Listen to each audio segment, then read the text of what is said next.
मैं अविनाश कुमार फ्रॉम हाजीपुर। आप देख रहे हैं एके न्यूज़ सच तक। एके न्यूज़ सच तक में आपका स्वागत है।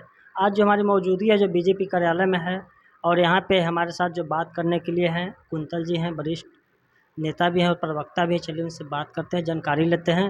सर, बांकीपुर उपचुनाव में तो विधायक बन गए हैं प्रशांत किशोर जी, और वो बताए हैं कि पटना को बेंगलोर बनाएंगे। क्या वो कर पाएंगे? इस बारे में क्या कहिएगा? ये सवाल तो आप उनसे जाके पूछिए। जब तक चुनाव के नतीजे नहीं आए थे तब तक तो हम भी यही सुन रहे थे।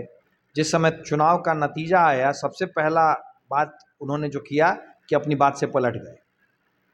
ये तो सवाल आप उनसे जाके पूछिए ना, उन्हें दिन और समय याद दिलाइए कि किस वक्त उन्होंने कहा था कि अगर मैं जीत गया तो बांकीपुर को बेंगलोर बना दूंगा, और अब क्यों कह रहे हैं कि नहीं, बेंगलोर नहीं बना पाऊंगा। अरे भाई, बांकीपुर को आप बांकीपुर भी रहने दें तो भी आपका बहुत बहुत धन्यवाद होगा। अब प्रशांत किशोर जी एक जिम्मेदार पद पे चले गए हैं, माननीय विधायक हो गए हैं। अब उनसे मैं ये उम्मीद करता हूं कि राजनीतिक 420, राजनीतिक फरेबी, झूठ बातें करना, ये सब छोड़ दें। जब तक आप विपक्ष में थे तब तक, जब तक आप जनता के बीच नहीं गए थे तब तक आप सिर्फ बातें करते थे, चल जाता था। अब नहीं चलेगा, अब तो आपको परफॉर्म करना पड़ेगा ना प्रशांत। इसलिए बेहतर होगा आप बांकीपुर के लिए अपने प्लान की चर्चा करें और उस बात की चर्चा करें जो संभव है। सर, जीतन राम मांझी केंद्रीय मंत्री जो हैं वो तो शराब के मामले में फिर सवाल खड़ा कर रहे हैं। इसके बारे में क्या कहेंगे?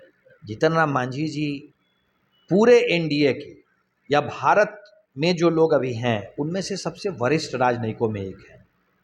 उनका अपना लंबा अनुभव रहा है, उनकी अपनी व्यक्तिगत राय है। जीतन राम मांझी जी जब ये बात कह रहे हैं तो उन्हें भी पता है कि जिस कैबिनेट ने यह फैसला लिया था कि बिहार में पूर्ण शराबबंदी होगी, वो संपूर्ण कैबिनेट का फैसला था, वो एक व्यक्ति का फैसला नहीं था। बिहार की कैबिनेट बार बार पूर्ण शराबबंदी को रिव्यू करती है, और शराबबंदी पे कोई भी फैसला कैबिनेट में ही होगा, किसी एक व्यक्ति के कहे पे नहीं होगा।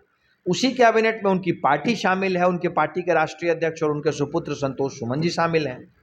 तो जीतन राम मांझी जी की जो राय है, अगर उनकी पार्टी की राय है तो उसे उनके सुपुत्र कैबिनेट में रखेंगे। जो निर्णय होगा कैबिनेट का होगा। लेकिन आज के दिन में जनता का निर्णय मैं आपको बता देता हूं। जनता ने पूर्ण शराबबंदी के पक्ष में बार बार निर्णय दिया है। आज के दिन में बिहार में पूर्ण शराबबंदी ही लागू है। और बांकीपुर उपचुनाव हारने के बाद आरजेडी के जो तेजस्वी जी हैं वो एकदम एक्शन मूड में आ गए। इसके बारे में क्या कहिएगा? पहले तो नहीं थे। अगर ईमानदारी से कोई एक्शन लेना चाहते हैं तो सबसे पहले वो अपने पद से इस्तीफा दे दें।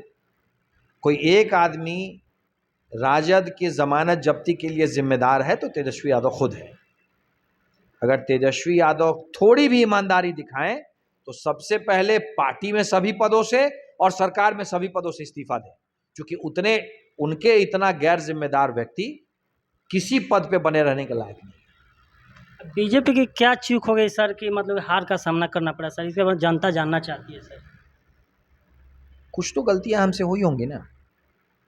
6 महीने पहले ही बांकीपुर की देवतुल्य जनता ने हमें तकरीबन 1 लाख वोट दिए थे। अभी हमारा वोट परसेंटेज 50% हो गया है। कुछ तो गलतियां हमने की होंगी, हम उन गलतियों को ढूंढ भी रहे हैं और उनको सुधारेंगे भी। बांकीपुर हमारा था, बांकीपुर आज भी हमारा है, और कल भी हमें यकीन है कि बांकीपुर की जनता हमें फिर से आशीर्वाद देगी। झारखंड पोस्टर के बारे में क्या कहिएगा सर? क्या राय दीजिए नीट मामला में?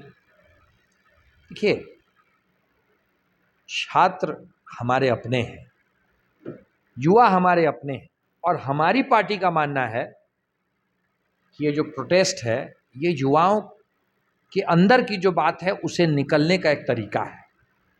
इसमें हमें युवाओं के साथ बातचीत करनी चाहिए, जो किया हमने। माननीय प्रधानमंत्री जी ने रात के 12 बजे युवाओं के साथ बातचीत की इंस्टाग्राम के माध्यम से। भारत सरकार के एक वरिष्ठ केंद्रीय मंत्री ने इस्तीफा दे दिया, क्योंकि हमें लगा कि ये युवाओं का एस्पिरेशन है, युवाओं की सोच है जो इस प्रोटेस्ट के बहाने बाहर निकल रही है। झारखंड की सरकार हो या बेंगलुरु की सरकार हो या केरला की सरकार, अगर नीट का प्रश्न पत्र लीक होना पाप है, बहुत बड़ा अपराध है, तो झारखंड, केरला और कर्नाटक में भी अगर प्रश्न पत्र लीक हो रहा है तो उतना ही बड़ा अपराध है, उतना ही बड़ा पाप है। युवाओं के भविष्य के साथ राजनीति नहीं होनी चाहिए। अगर वहां लोग खड़े थे कि प्रश्न पत्र लीक नहीं होना चाहिए, तो यहां भी उन लोगों को खड़ा होना चाहिए। अगर वो खड़े नहीं हो रहे हैं तो हमारे देश के नौनिहालों के साथ वो गलत कर रहे हैं, राजनीति कर रहे हैं। और राजनीति करने वाले लोगों को हमारे नौनिहाल अच्छे से पहचानते हैं। आज जो हमने देखा हमारे सीएम साहब जी थे, हर घर तिरंगा योजना जो निकाले हैं और तिरंगा फहराते हुए नजर आए, इसके बारे में क्या संदेश देना चाहिए? तिरंगा सबका है। भारत के हर एक नागरिक का मान है तिरंगा, हमारी शान है तिरंगा, हमारी बान है तिरंगा। तिरंगा का सम्मान हमारा अपना सम्मान है, हमारी मातृभूमि का सम्मान है। हर घर तिरंगा, ये हमारे सम्मान की, मातृभूमि के सम्मान की बात है, और ये तो बढ़ चढ़ के होना चाहिए। ठीक है सर, धन्यवाद। ठीक है, तमाम खबर देखने के लिए जुड़े रहिए हमारे साथ 21 सच तक में। जय हिंद, जय भारत।